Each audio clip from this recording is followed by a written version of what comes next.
The interesting thing about criminal defense law is it gives you an insight into what communities don't like and what they're worried about. Sometimes this is super easy. Basically, for example, the prohibition against physically harming someone or stealing from them, that's universal.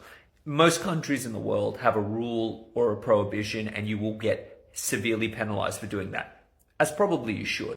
But it's the little differences that are always really interesting to me. It's the little things that jump out at me.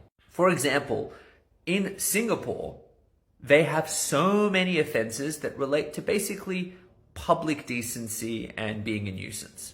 Take piggybacking. Piggybacking is the idea that you grab onto a Wi-Fi network that has no password and you just use their Wi-Fi.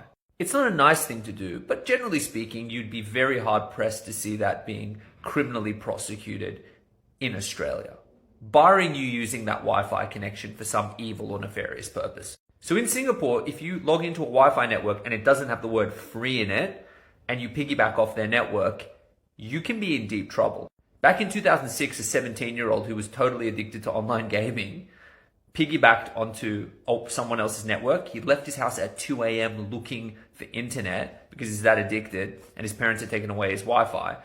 Found a Wi-Fi network, was like gaming on the street. The cops came, arrested him, and this dude got slammed. Banned from the internet for 18 months. Had to do 80 hours community service, 18 months probation, 9 of which he had to live in a boys' home. And he was the first person convicted of this in Singapore. And they were like, that's pretty serious stuff. And when you look at those little things, it really does help you paint a picture of this is what this place thinks of this type of behavior. Follow me for more legal TikTok.